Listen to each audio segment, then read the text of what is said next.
Selamat siang dan Assalamualaikum warahmatullahi wabarakatuh. Sudah channel akan berbagi timeline dan alur KKN MPKM Unesa tahun 2022 semester Gasal 2022-2023. Ada beberapa timeline dan alur yang perlu diketahui oleh mahasiswa peserta KKN Unesa yang perlu diperhatikan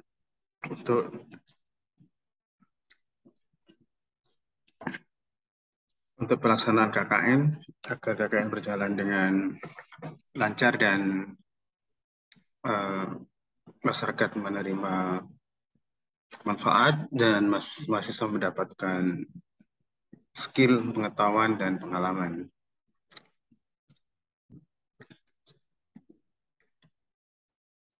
Ya, jadi pada 26 Agustus 2022 akan diadakan pentas 1 ya.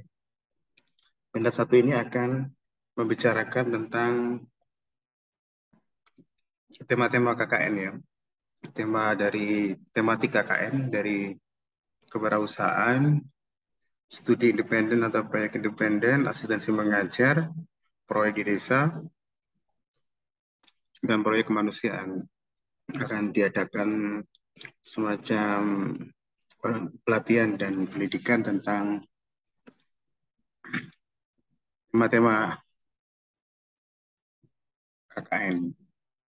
Proyek di desa misalnya mahasiswa mengambil satu proyek atau dua proyek yang sedang dilaksanakan oleh pemerintahan desa dengan menggunakan dana dari pemerintah itu. Asistensi mengajar lebih pada fokus pada mengatasi lemahnya literasi membaca dan literasi matematika. Kewirausahaan bisa mahasiswa membangun bisnis sosial dan melibatkan masyarakat, atau mahasiswa mencoba untuk memberdayakan masyarakat, bisnisnya masyarakat sendiri. Jadi ada dua kemungkinan ya, kewirausahaan itu bisa mahasiswa membangun bisnisnya sendiri, tapi mahasiswa bisa berkolaborasi dengan masyarakat, artinya ide bisnis itu dari mahasiswa. Atau mahasiswa juga bisa mengembangkan bisnis yang sudah berjalan di masyarakat itu. Nah, pada 27 Agustus akan ada penlat 2 ya. Penlat 2 ini lebih pada mekanisme KKN yang di situ lebih ke struktur kurikulum KKN ya. Jadi KKN kita ini kan melibatkan DPL, satu DPL setiap satu kelompok, dan melibatkan 6 dosen pengampu mata kuliah KKN, dan sudah ditentukan.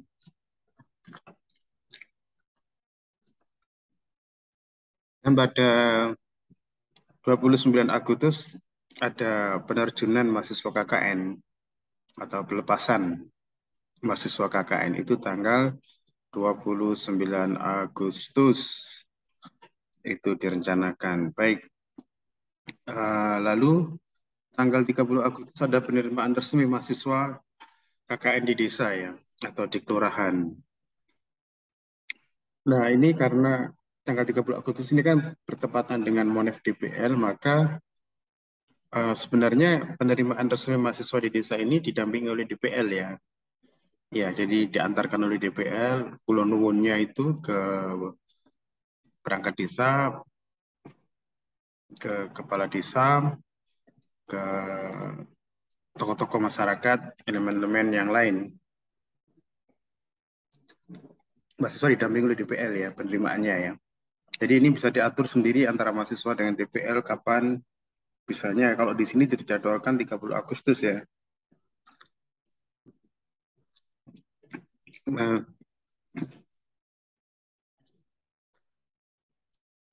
lalu ada tanggal 30 Agustus sampai 14 September ini adalah merancang program. Jadi di sini mahasiswa Tadi inkulturasi ya, didampingi oleh DPR melakukan inkulturasi silaturahmi ke kepala desa dan perangkatnya ya, dan masyarakat yang lain ya, masyarakat di desa itu. Dan selanjutnya merancang program ya. Jadi diberi waktu Agustus sampai September ya. Jadi ini mahasiswa bisa observasi ya, potensi apa di masyarakat itu, konteks sosialnya seperti apa. Ya, jadi ada penjangkauan ya, menjangkau outreach. Outreach ini menjangkau calon calon mitra, calon stakeholder itu dipetakan semua ya. Nah, nanti akhirnya untuk merancang program. Nah, untuk merancang program ini mahasiswa didampingi oleh DPR sekaligus dosen ya, dosen pengampu mata kuliah perancangan program. Jadi nanti tanggal 30 Agustus ini mahasiswa sudah bisa menghubungi dosen masing-masing ya, dosen yang mengajar itu ya, merancang program itu ya. Sehingga nanti asumsinya mahasiswa bisa diberi teknik ya, teknik cara cara outreach, cara pendampingan ya, cara penjangkauan outreach dari masalah observasi, misalnya tergantung menggunakan apa, etnografi atau apa. Artinya di sini mahasiswa memetakan potensinya, kondisi sosialnya, organisasi kemasyarakatannya, itu harus dipetakan semua ya, baik fisik maupun non fisik. Nah, sampai nanti akhirnya menghasilkan program. Nah, jadi mahasiswa di sini tanggal 30 sampai 14 September ini akan berinteraksi dengan dosen ya, pengampu mata kuliah merancang program. Jadi eh, mahasiswa bisa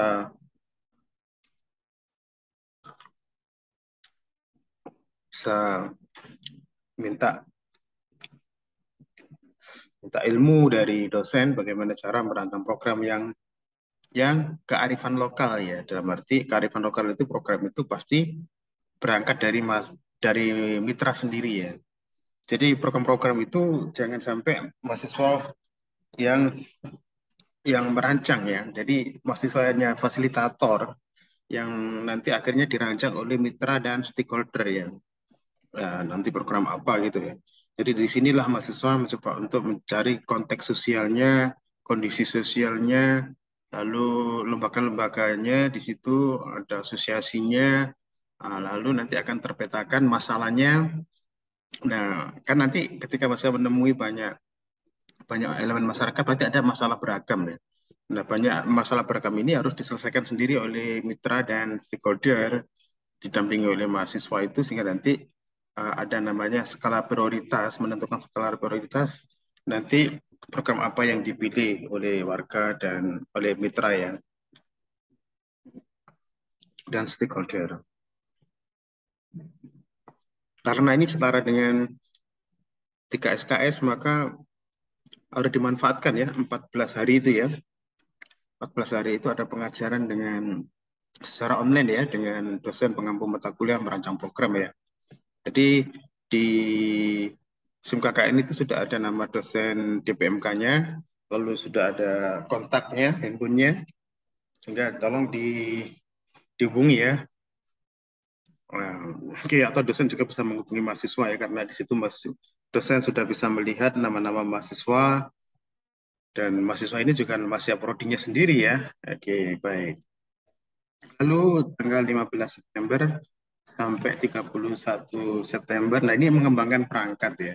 Setelah tadi program sudah didapat dan sudah dipandu oleh DPL dan bersama dapat pendampingan dari dosen pengampu mata kuliah, pengembangan perangkat, bukan pengembangan, mendesain program lah. Pada tanggal 15 sampai 31 September ini, mahasiswa gantian menghubungi dosen yang memiliki tugas untuk mengajar pengembangan perangkat ya, pengembangan perangkat ini. Jadi nanti mahasiswa itu karena mahasiswa ini kan belum solid ya, mahasiswa sekarang sudah bertemu dengan mitra, sudah bertemu dengan stakeholder. Nah, lalu bagaimana tim ini digerakkan, tim ini dijalankan, tim ini disetel, tim ini menjadi kekuatan. Nah, ini nanti adalah tugas dosen pengembangan perangkat ini. Bagaimana mengkondisikan tim ini menjadi kesatuan, sinergi, kan gitu. mahasiswa sebagai fasilitator, lalu ada mitra, lalu ada stakeholder itu. Nah, bagaimana caranya pasti nanti dosen pengembangan berangkat akan um, menitik beratkan pada kelembagaan ya. Jadi ada pengurusan, ada norma nilai yang harus dijalankan, yang harus dibuat sehingga tidak melukai ya, saling melukai antara tiga elemen itu ya. Fasilitator, DPMK dan fasilitator, mitra dan stakeholder itu jangan sampai melukai. Nah itu dibuatlah aturan-aturan. Nah ya, nah di situ juga perangkatnya ini adalah perangkat yang aktual ya. Misalnya kalau asistensi mengajar maka perangkatnya adalah soal-soal ya, soal-soal literasi membaca, soal-soal literasi matematika itu perangkatnya. Jadi diusahakan mahasiswa membuat satu set perangkat dulu, misalnya satu set perangkat untuk soal literasi membaca, literasi matematika. Nah, itu nanti akan dipreteskan ya. Dipreteskan sama yang mau didampingi mitranya ini siapa. Mitranya ini anak SD, anak SMP, atau anak SMA kan gitu ya. Atau mitranya ini adalah lembaga yang non formal misalnya. Maka disitulah harus jelas ya.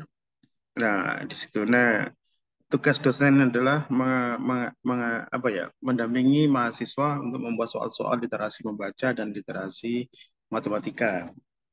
Nah, perangkat yang lain juga adalah kelembagaan tadi adalah PKS ya. Nah, PKS ini adalah nanti eh, mengikat kerjasama itu ya, mengikat kerjasama. Nah, cara membuat PKS nanti kan ada di Penlat kan. Nah, seperti itu. Nah, berakhirnya dosen pengembangan perangkat ini ditandai dengan adanya Monef DPL 2 ya, Monef DPL 2. Nah, di sini tanggal 31 September sampai 9 Oktober. Nah, ini menjalankan program atau implementasi program. Nah, di sini ada dosen yang mengajari implementasi program, bagaimana program itu dijalankan. Program yang telah didesain, perangkat yang telah dikembangkan, lalu bagaimana implementasinya ya kan. Saya harap di sini dosen-dosen mengajar mata kuliah menjalankan program ini mengajari siswa untuk melakukan kolaborasi ya, kerjasama atau partnership ya, kemitraan dengan stakeholder yang lebih luas dan itu ya, dengan menggunakan pentahelik itu ya. Jadi kolaborasi partnership ini dengan menggunakan apakah kerjasama, apakah koordinasi atau kolaborasi. Nah, kolaborasinya itu pentahelik ya. Jadi mahasiswa dan mitra dan stakeholder ini didorong untuk melakukan kolaborasi dengan 5 kekuatan ya. Di kampus sudah diwakili oleh mahasiswa, dosen, dan DPL. Lalu kalangan bisnis ya, nanti bagaimana mahasiswa ini bisa melinkan ke pengusaha, ke bisnismen itu di sini ya. Nah, atau ke pemerintah yang dari pemerintahan desa sudah ya. Nah, kecamatan, kabupaten maupun pusat atau ke dinas-dinas terkait ya. Dinas-dinas terkait kalau literasi ya dinas pendidikan ya, dinas pendidikan kabupaten, dinas pendidikan provinsi. Itu kalau literasi kan gitu ya. Nah, maksudnya seperti itu. Nah, nanti juga media. Nah, media ini memang mahasiswa KKN ini sudah punya media biasanya ya, media sosial tentunya. Nah, bahkan nanti lebih efektif misalnya dengan media-media mainstream yang lain. Nah, yang kelima adalah kekuatan komunitas ya. Komunitas ini adalah stakeholder itu sendiri ya, stakeholder yang ada di lokal ya, yang biasanya terdiri dari orang-orang yang punya pengaruh ya, atau kearifan lokal itu bagi adalah mereka yang punya kekuatan yang bisa mempengaruhi jalannya program. Kalau tidak ada dukungan ini maka program tidak akan jalan. Nah, disitulah nanti di setiap daerah punya kearifan lokalnya sendiri ya. Misalnya di Madura itu ada kiai, ada santri itu sebagai elemen penting kan gitu. Kalau di Ponorogo misalnya itu ada apa tokoh apa semacam sesepuh itu ya. Ada sesepuh itu yang paling disegani. Nah, itu intinya. Jadi implementasi program ini mahasiswa banyak mengelingkan malahnya, bukan terus mendekam di desa itu tidak ya. Tapi lebih pada melingkan, mencari jalan, mengkonekkan ke 5 kekuatan tadi itu. di kampusnya mencari orang-orang yang bisa kontribusi terhadap programnya ini, misalnya siapa yang bisa, misalnya yang mungkin dosen yang bisa membuat apa ya, soal-soal literasi matematika ya mungkin dari FMIPA gitu ya. Literasi membaca mungkin dari FPS. Nah, itu harus dilingkan ya. Jadi nanti akhirnya ada ada workshop, ada pelatihan-pelatihan atau kunjungan lapangan ya, cara membuat soal-soal literasi. Nah, kebetulan Indonesia kan juga punya pusat literasi gitu ya misalnya. Nah, di situ lah bisa kerjasama dengan pusat literasi. Jadi itu yang September ya, sampai Oktober. Oke, lalu 1 sampai 14 Oktober ini ada merancang PKS ya. Tadi sudah di merancang PKS ini kan sudah diawali oleh dosen pengembangan perangkat ya tadi ya. Oke. Nah, ya mungkin di sini lebih intens lagi sampai diberi waktu sampai 14 Oktober ya. Nah, 8 sampai 31 November ini adalah mengevaluasi program. Nah, di sini bagaimana sebenarnya waktu di merancang program itu juga mahasiswa bisa minta diajari sama dosennya tadi pengembangan perangkat itu tentang monitoring dan evaluasi, alat monitoring dan evaluasi yang pas ya untuk KKN pemberdayaan itu yang mana kan gitu ya. Sejauh ini ada 5 ya, ada 5 cara memonitoring dan mengevaluasi pemberdayaan itu. Nanti coba mahasiswa bisa bertanya pada dosennya, DPMK-nya, cara mengevaluasi program pemberdayaan itu yang tepat apa, menggunakan tadi perubahan, menggunakan ABCD, menggunakan the most significant change misalnya, macam-macam atau teori yang lebih sederhana, teori action. Nah, itu nanti di sini.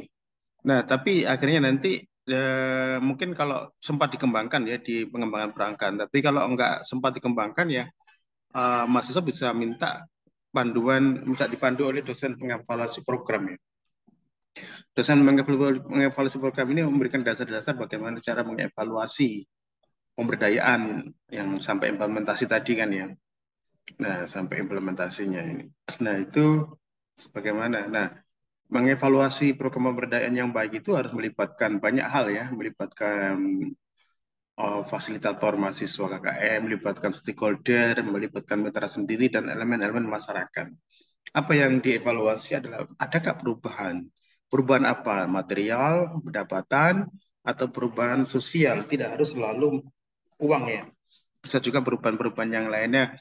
Perubahan yang apa yang dirasakan inilah yang akan ditangkap oleh saat evaluasi ini. Misalnya perangkat desa merasakan perubahan apa, masyarakat yang marginal merasakan perubahan apa, mitra merasakan perubahan apa, stakeholder merasakan perubahan apa, dan masyarakat secara luas merasakan perubahan seperti apa. Itu inti dari mengevaluasi program. Jadi itu, jadi bukan terus yang mengevaluasi ini hanya segelintir aparat atau perangkat desa tidak, tapi semua elemen masyarakat. Itu ya intinya ya. Nah, lalu di sini ada Monef pimpinan ya, tanggal 22 November ini ada Monef pimpinan. Baik. Nah, di tanggal 31 November ada Monef DPL ya, ini banyak Monef ya. Lalu nah, tanggal 31 November sampai 11 Desember ini mendiseminasikan program. Mahasiswa didampingi lagi oleh dosen ya. Bagaimana cara mendiseminasikan program itu ya. Cara membuat konten yang tidak hanya sekedar menarik, tapi juga membawa perubahan, cara membuat video.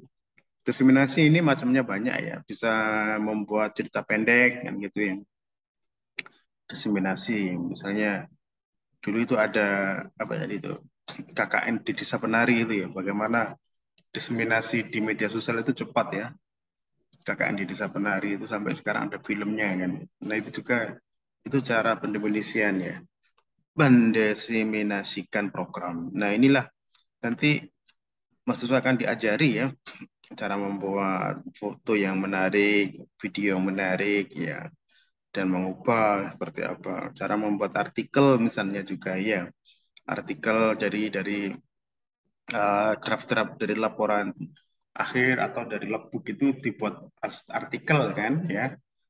Diseminasi ini juga bisa membuat artikel yang dipublikasikan ke jurnal nasional atau internasional, atau juga bisa membuat perspektif buku tentang pemberdayaan yang ada ISBN-nya ya. Jadi namanya diseminasi ini tidak hanya sekedar upload foto, upload video, upload film pendek, tapi juga bisa berupa artikel dan bisa buku ya.